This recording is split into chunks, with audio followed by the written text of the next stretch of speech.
I did send yesterday a handout, and which you're probably going to want to have printed or online that you can use when we get to the breakout part.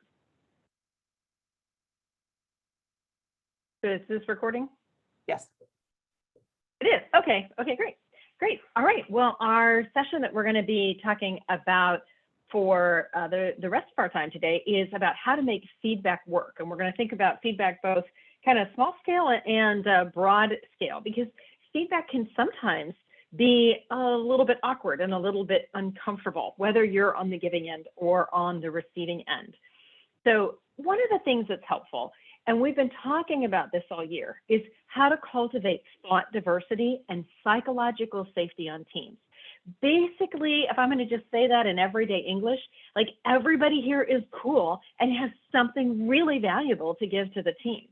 And so when you have that kind of an environment, when you, as a leader, nurture and cultivate that kind of an environment, then people feel free to be able to contribute their ideas. And even if their ideas are offbeat or a little funky, they might have that big innovative edge that the team needs. And they also can say things like, oh, that's a pothole, let's not hit the pothole. Or more importantly, that's a big brick wall, that's gonna hurt if we run into that, even if they're the only voice saying that. So when you can get that psychologically safe, thought diverse, and that goes very much with the equity, diversity, and inclusion. So we're talking about helping people to feel like they're part of the team, they're welcome, they're included. When you get that kind of a team, it is easier to create a team with a growth mindset and that has a culture of feedback. So what the research shows is that when you have this team that they believe they are building their skills and they believe that is a team value, and we operate that way, they are improvement oriented, happier people who speak up, maybe more than you want sometimes, and people are in that environment more willing to shoulder leadership roles. And so the teams are showing that they have higher success rates, and it's probably because they have a lot more human power being applied to the different problems. All right, and we'll forward, there we go. So feedback, when you're getting feedback, it's best to have it be constructive and balanced and an opportunity, rather than it is giving somebody, just a compliment or a punishment for something that they've done, or a justification for whatever step that you're going to take next. There are a whole lot of reasons that feedback fails. 5 of them are things related to like power dynamics. Think about if you have a funder and they want you to do something that is really not a good idea, how difficult it is, because you risk not having their money, right? And having their their power and the ability that that gives you to do your work by telling them that you want us to do X. And that's really a bad idea. They might just take their money and go to somebody else who will say, you're brilliant, we would love to do X. So power dynamics play a big role in why feedback doesn't work, as does hierarchy.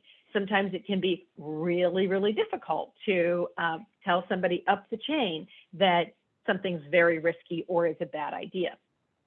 So giving that kind of feedback. Sometimes it's risky to give up the chain positive feedback because it feels like you're just being sycophantic, or it could look that way to others. Feedback also fails when groups don't have psychological safety. When people believe they have to behave in a way that is highly conformist, very narrow, and not authentic in their own skin. So I'm not saying all behavior is okay and it should be preschool where it's just chaos reigns. But when we have psychological safety, we have a wider range for what kind of behaviors are acceptable. So it's okay, I'm going to capitalize on some of the language we've talked about previously. It's okay to come to the table and make decisions as a thinking type or as a feeling type, so we have that wider range, as opposed to we have a very narrow perspective. So when you don't have psychological safety, it can be very, very hard to get or give feedback. And then of course, there's different cultural norms. I'm so excited, the gender diversity module is so close to being able to go into the recording phase, which means it'll probably be live in August. So I'll be sending lots of emails about that one. But a cultural norm, some of the research shows that women hear feedback differently than men do. So if you have a one-size-fits-all kind of way of giving feedback, then you might find that that lands really unevenly on people. And of course, there's lots of differences within people as well. And then there's a lot of different cultural norms from, all over the world where people come from. There is a module, if you haven't seen it yet, on why global teams fail that has a lot to do with these different cultural norms. And then, of course, unclear processes of feedback. One of the neat things I've been hearing from FSLI fellows over the years is that your universities are marching down the road of changing how we do feedback, from annual performance evaluations to setting goals to growth mindset, growth opportunity kind of profiles now. UNC is, frequently changing this, as I've heard from several of you, that there's frequent changes in this. We're doing the, all growth mindset evaluation now as well. So big organizations are really getting on board with trying to have this different culture there and using feedback to formalize and to help promote that kind of culture. But if we're going to transform our systems, and that's a lot of what Ricardo was talking about, boy, is it hard to follow him. Let me tell you, I was just drooling with jealousy over his slides in particular. But if we're going to transform our systems, we have to have environments where people can speak up and express concerns. Like the way we've always done it is not going to serve us well into the future. It got us through some really hard times, but the context is changing so that they can offer innovative solutions and provide new and maybe really weird sounding opportunities to be able to best optimize our effectiveness and future success. So what I would like you to do now is to either chat in or to just unmute and shout out what are the tools for feedback. And Carol, if you can help me collect these, because I can't do slides and collect these, but I'd like us to collectively generate a list of ways that we create that feedback loop in organizations.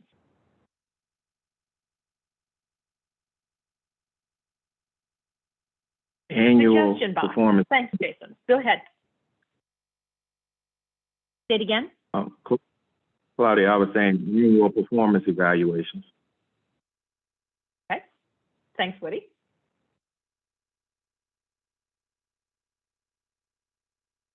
Okay, things are flying in the chat now.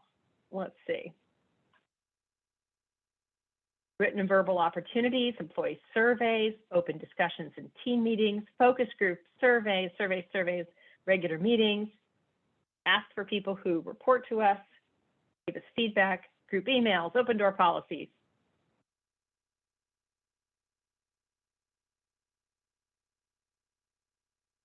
Excellent. Anybody else want to shout out?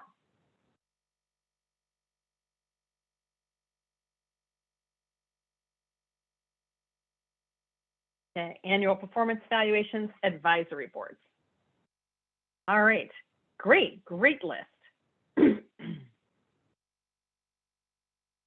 So I have some classifications to share with you different tools for feedback. Some of these you guys hit on. So one-to-one, things like the annual reviews, how we check in with other people, any kind of meeting we have that has the purpose of saying, how are things working? How might we tweak it?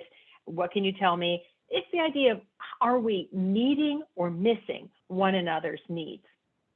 And then there's reports and statements. So, if you have grants or contracts, you might have yearly or twice yearly reports that you have to put in. So one of the ways to be able to give feedback are in these kinds of reports. Now, I've talked to several of you about the situation that happens when these become sort of perfunctory, and nobody seems to be reading them on the other end. The value and utility of including infographics just really out there graph that, just like, the newspaper, the USA Today newspaper. So they really pioneered using infographics for mass communication. So how can you have infographics tell the same story as in your written documents? A curiosity box. So a curiosity box is like the old-fashioned suggestion box, only if you call it a suggestion box, then that functions a little differently with people than a curiosity box. So a Dropbox can be virtual, and it can be also a physical thing once you all are, back together. One of the things that you have to do to make those work is you have to send reminders to people until they actually believe it. And you also have to cite the things, whether that's in other spoken or written communication, or even just telling people one-on-one, about the things you've seen in the curiosity box. So until people know, wow, this is real, and people really are listening, and it's not going to go away. Plus, delta charts are another really good tool for feedback. So when we're all together, those are like flip charts or whiteboards, but you guys have done Miro now and Google Docs, and you can have those in a couple of columns. And that's the idea of you collect from the group, what are the strengths and assets and the real positives about this situation that we find ourselves, or about this strategy that we're working, and then what are the deltas? And delta's about a change. Delta's not about like, this stinks. It's about how we could tweak something. You might call it, the tinkering box. I watched Chitty Chitty Bang Bang with one of my kids last night. So, he was a tinker all the time, always trying to fix things. So how could you make a delta into where we are now? And then surveys, and some of you guys had surveys as well. So quantitative, qualitative, paper online, and you can focus those on the processes we have, the outcomes we're achieving, the climate that we have, and several of you said focus groups. I think there were probably 3 or 4 of those as well, to have that open and collaborative discussion. So I have 6 tips for giving feedback, and a lot of this comes from primary care progress. And so I've talked about adaptive leadership. Adaptive leadership has been out there for probably about 30, 35 years now, and Ron Heifetz is really the father of that kind of a theory. And occasionally I have people say, so what's next? What has that grown into? And I've mentioned this around the Ohio time when we had that retreat, that unbounded systems, Simon Sinek's The Infinite Game is sort of the intellectual heir to that, as well as the field of psychological safety. And the next wave of leadership training, I think, is really going to take hold in a very big way, is relational leadership. So we've been talking about this through thought diversity and making thought diverse environments a cool and welcoming place to be since FSLI started. So I'll show you how that weaves into this as well. But if you're going to be giving feedback, here are 6 tips. 1, make sure you know what you want to have happen during this conversation. And think about, how is what I'm going to tell the team or tell this individual, how is this going to support them? So making sure that that feedback is clear. Are there different parties that are going to be part of this feedback? And how do you need to think about those groups as individual groups as opposed to one monolithic group during that time? But, understanding and clarifying your intentions, probably number 1 most important thing to do. And the second is, here we go, so that relational mindset. So this has a lot of shared covered ground with emotional intelligence. Basically, it means you're talking to people, and you're in relationship to people, and you're giving feedback to a person. And if you want to be in relation to that person, in relationship with that person, then start from that basic assumption of honoring and respecting them, that they have the capability and the desire to grow and learn. And understand that they're a person living in a whole context. So the organization has needs that they're being asked of, and their team has needs they're being asked of. And as a person, they have a personal life that people are asking them, part of things to be able to meet their needs. And then as a human being, as an individual, they have needs. And this is a lot for anybody to manage. If you don't have a relational perspective with folks, that's like Amazon. Amazon did research and found out that when you have employees for life, they tend to be human beings and they have human concerns. And Jeff Bezos did not want to pay for people's human concerns. And so they want people to turn over every 3 years because people are trying to prove themselves the most the first 3 years in their job. And then they give them bonuses to leave, and they want their managers to be external contractors so they won't have relationships to the people who work there. So this is these are automaton, cog in the wheel treated kind of human beings. Those are not the kind of people we tend to have in our organizations. And I can't imagine wanting to work at an Amazon kind of an organization. So people have a whole life context. And so when you have a relational mindset with them, you're approaching feedback as an opportunity to help them grow, not to necessarily smack down on the errors they made. I love this in bold down at the bottom. And one of the folks in Woody's cohort actually said this in their project reviews. All of you in cohort 16 will do that this time next year. He said, it's character and task and relationship. And if any of these things is a zero, then the whole equation is a zero, because these are not additive, they're multiplicative. So if you have character and you have the skills to do the task, but you don't have the relationships, your sum total is zero. And if you have character, but not the skills, and you get the relationships, it's a zero. And if you have the skills and the relationships, but your character is kind of iffy, it's a zero. So that relational mindset is a great thing to bear in mind when we're looking at giving feedback. One of the other things is to balance between positive and critical. Now, I have on here 4P is greater than 1N, and we're going to talk more about those strategies for communication in our session tomorrow afternoon. But I'll just remind you, Dr. Vincent Cavello had that on his periodic table of communications that we gave you, and that is 4 positives is greater than 1 negative. What his research shows is when somebody gets a piece of negative information, they get brain freeze. And they start thinking, oh my gosh, what happened? What did I do? This is going to be bad, So what you have to do to unfreeze them is have 3 positives to equal out a negative, and 4 is greater than that. So acknowledging strengths and opportunities for growth is going to be really important. We know that from the crisis communication literature. Now, you might think as well about how these conversations about what went wrong and what the strengths are might actually be different conversations. We know, and I like to make fun of all the time, the sandwich method of feedback, which is, this was great, whack, whack, whack, this was great. That doesn't tend to work so well. So these might be really different conversations, and think about positive and more critical feedback is there's a long-term relationship and a long-term balance there. If you have any questions or if you want to say anything, I can't see you, so just feel free to jump in and interrupt me as always. But since we're not in a real room, I'm kind of in the blind about if you want to say something. But I never mind being interrupted. Number 4 tip is make it specific, constructive, and clear.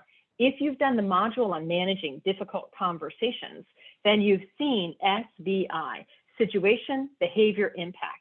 So that's a fantastic way to structure the feedback so that you're sticking to observations about what happened and not letting assumptions about, that you might be making cloud your judgment or cloud what you might be saying.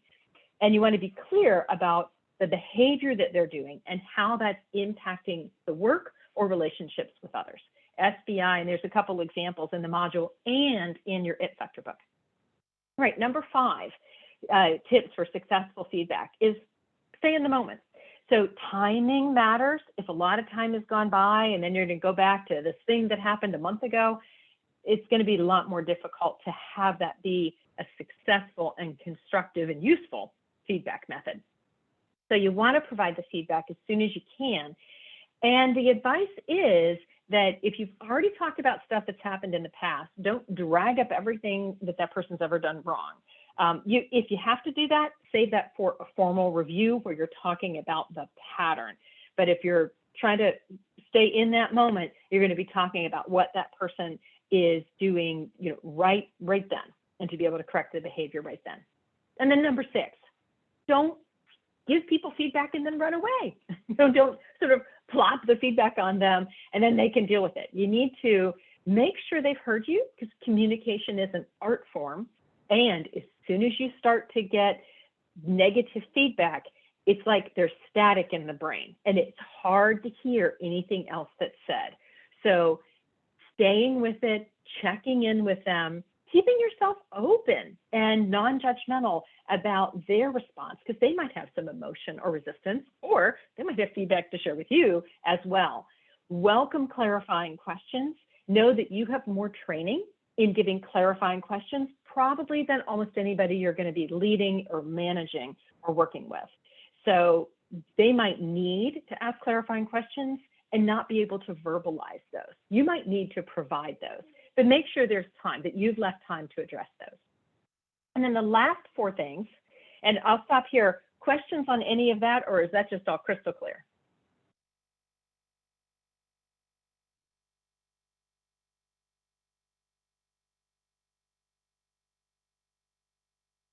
No one's saying anything. I'm going to assume that you were like, that was not rocket science. Okay. And again, if you have something to say, jump in.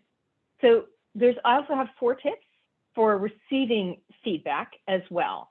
So number 1, when it's your turn to be in the hot seat, remember, no one likes to hear criticism, not from a friend, not from a family member, not from a total stranger. And feedback can feel like criticism. There's a natural resistance to that. So remember, Heifetz talked about there's the dance floor and there's the balcony. So to the extent that you can hear the feedback on the dance floor and help yourself to psychologically get up on the balcony to look at it from an objective and impersonal and systems way, that's going to be really helpful. Checking for psychological safety as well can be very helpful, because sometimes other people who are going to give you feedback have never heard of this concept of psychological safety. And so making sure that you're able to take care of your own needs during that feedback is going to be important. So it can help you to frame the feedback by thinking about how you're maybe missing their needs and meeting their needs. And that can be really helpful language to use with them. So if we translated, I hear what you're telling me. If we translate that into how I'm missing what your needs are, can you put it into that context so that I can make sure I'm meeting those needs? When we talked about your 360 feedback, I know you remember everything I've ever told you, but one of the things that I said way back then in the fall is a mistake to make with the 360 feedback is to either say, everything's right about this, that's it, that's the truth, or everything's wrong about this and I'm going to throw it away. You want to take some time to reflect on it. So as much as you can breathe, put off judgment, and recognize feedback can provide you with new insights, that's going to be helpful. So we're back to number 2 about receiving feedback, holding that relational mindset. That means look at this person as another human being and assume best intent. Assume that they're giving you feedback because they genuinely want you or the situation that's going on to improve. So taking that feedback, any feedback you get, always as, how can this help me grow? How can this help me grow?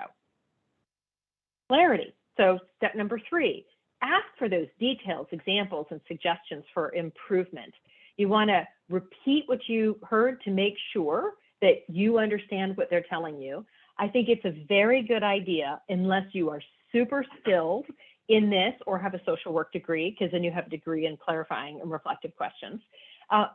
Going into a feedback session with 4 or 5 questions of those clarifying questions written down ahead of time.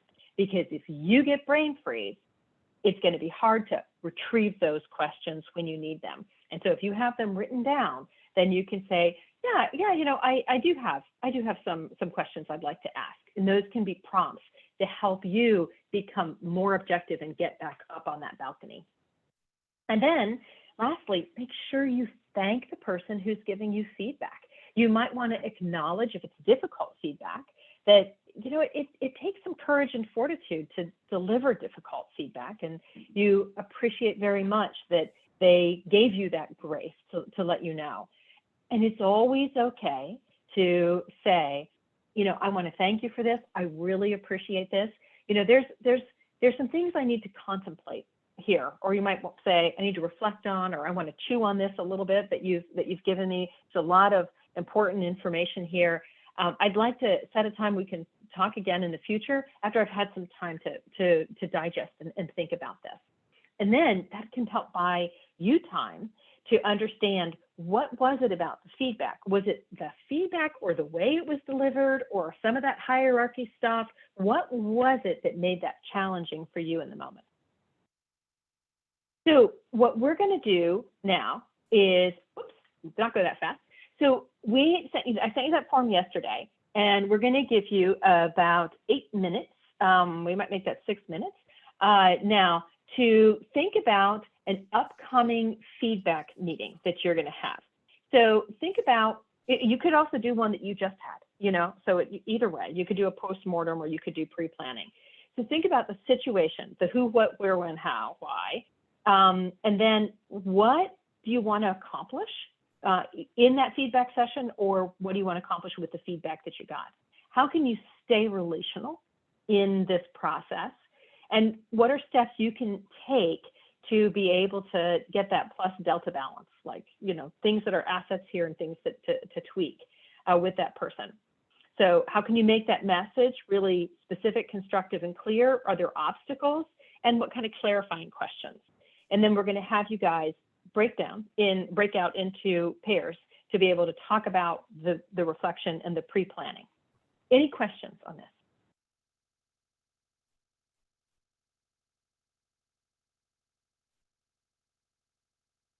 All right, I'm going to start the clock. Oh yeah, very good. Thank you, Carol, for putting the clock in there. All right, so I'm going to mute, and if you have any questions, if you can chat me, that would be great.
Hey, Claudia. The timer is, the 605 is masking actually the timer. You might want to click back on it so they can see the timer. There you go.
just about 30 more seconds, and then we're gonna move on.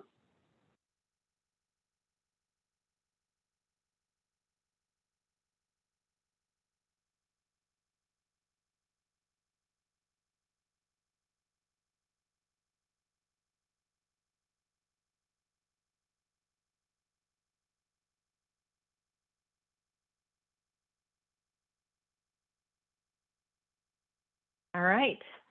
So what we're going to ask you to do now is we're going to put you into rooms with just you and one other fellow. We are going to ask that you engage in some peer coaching, peer consultation. So this is a little different than the straight peer coaching that we did last year, where we asked you to not give solutions. This is sort of a combination of listening with the intensity usually reserved for speaking, and also being able to think through strategies with your teammate. So what we'd like you to do is take whoever goes first, take about 5 minutes to describe the situation and let the other person know the lay of the land, and then have about 5 minutes for that discussion between the two of you for your own time to get some consultation from one of your peers. And then you swap. So each person has about 10 minutes. And so we have about 25 minutes to do this. Carol's going to put you guys in rooms by pairs. Okay, you guys are all